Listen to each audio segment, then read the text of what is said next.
A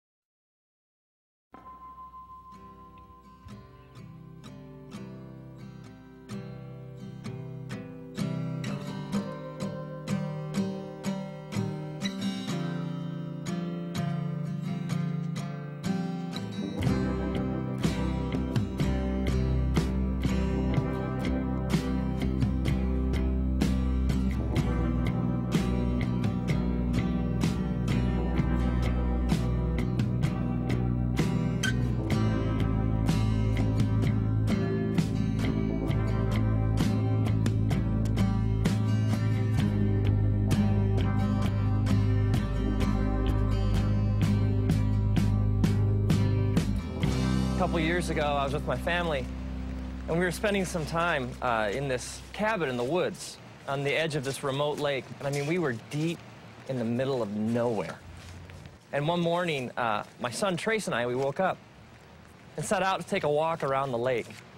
It was one of those mornings, like not a cloud in the sky, and the birds are singing, and my son Trace, he's about a little over a year old at the time. And so he's making all these little chirps and squawks that one-year-old boys make. And I had him in one of those hiking backpacks where he rode back here. So as I walk along, I can hear him making all his noises. And so we head out through the woods to walk around the lake. And it's just one of those, do you ever have those moments, like if you could just freeze them? It's just so beautiful. And we get to the other side of the lake, and we're exactly at the halfway point. We're the farthest possible point from the cabin, and we're rounding the bend to head back, and I look up and I notice clouds. And then it starts to rain. It always rains, doesn't it? It's interesting because the scriptures say all sorts of things about rain and storms. When Jesus is teaching about what it means to live like the fullness of life in his kingdom, when Jesus speaks of it, he speaks of two different people. He speaks of a person who builds their house on sand, someone who chooses to reject his teachings, and someone who builds their house on rock, who chooses to build their life on Jesus' teachings. And then the metaphor he uses is that of a storm that comes, and the person who rejects his teachings and his truth, essentially the house built on sand just gets destroyed, but the house that's built on rock stands. So this idea, Jesus says, when the rains come, it's not like they might, they do. It rains in our lives a lot. At first, there's a drop here and a drop there, and so I put Trace's hood over his head. But what I didn't know was that he pulled it off. And so gradually the drops, they get bigger and bigger, and they fall faster and faster. And in no time, it is pouring. I mean, the kind of rain that just soaks, it plasters your hair against your head, and the kind that just drenches your clothing. And at first, Trace, the thunder and the lightning, he's okay, but as it picks up and it gets louder and louder and the wind becomes more intense and the trees start to shake, Trace becomes more and more agitated. I can feel him, like on my back. And at first he starts to whimper, and then he lets out kind of a little shout here and there, but in no time, Trace is shrieking at the top of his lungs. I mean, the wind is blowing, it's thunder and lightning, and we are just getting plastered with this heavy rain, and the trees are no longer providing any shelter. And Trace, just from like deep in his being, starts to yell and cry so loudly and with such passion and terror in his voice.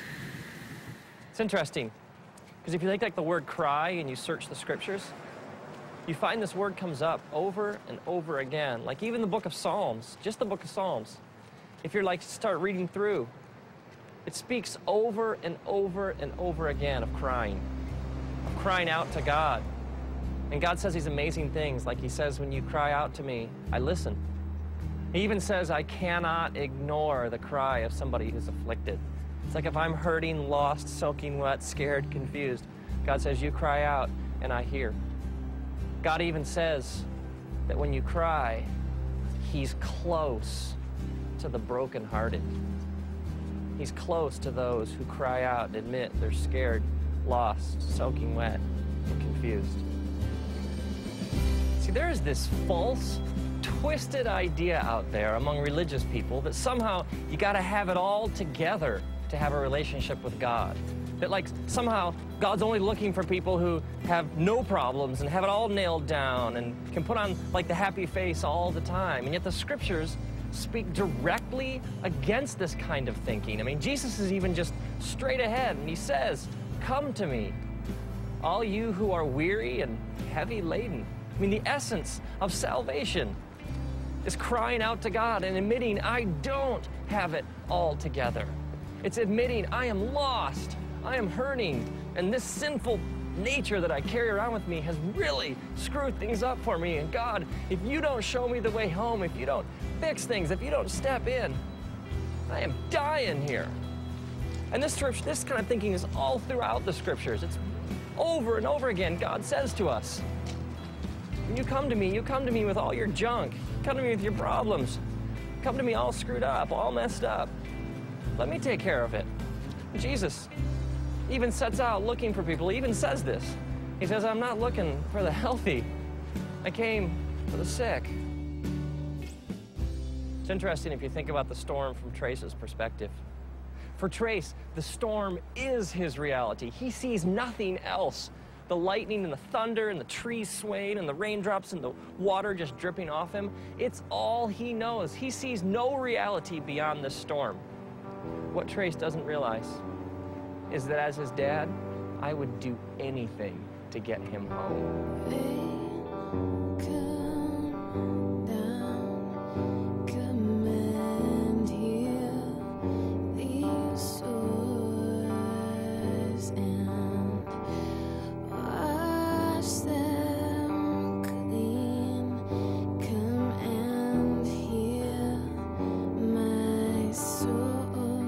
So at this point, Trace is shrieking at the top of his lungs in stereo right behind my head.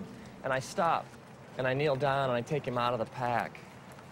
And I pull him close to my chest, and I wrap my arms around him, and I hold him so tightly up against my heart. And for the last mile of our walk, the entire time, I bend over and I whisper into his ear over and over again, I love you, buddy. We're gonna make it.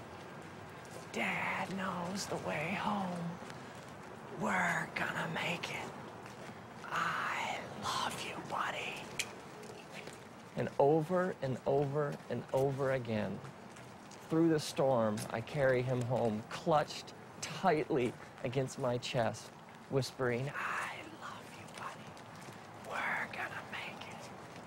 Now imagine if, like, years later, Trace is in therapy or something, and he drags up this repressed memory of the walk. And he comes to me and he's like, Dad, what'd you let me go through that for? I got all this junk inside me. I thought you loved me. How could you have exposed me to something that horrible, that storm? I mean, why didn't you protect me? I would be crushed. Because for me, that walk was one of my deepest, most intimate memories of my life with my son. I wouldn't trade that experience for anything. Maybe you're bitter, or you got all this anger inside because of some things you've been through, some storms in your life. And you're wondering, if he really loved me, if God really was there, he wouldn't have let me go through that. And maybe God is saying, no, man, don't you understand? I got to hold you tight, and I got to remind you over and over again, I love you, buddy. As it says in the scriptures, the book of Deuteronomy, chapter 1, God's reminding his people of how good he's been to them. He says, remember, I carried you like a father carries a son. And now, may you, when you're soaking wet, lost, hurting, and confused, may you cry out, and may the creator of the universe take you out of your pack And may he hold you tight up against his chest. May he wrap his eternal loving arms around you, and may you hear him whisper, I love you, buddy.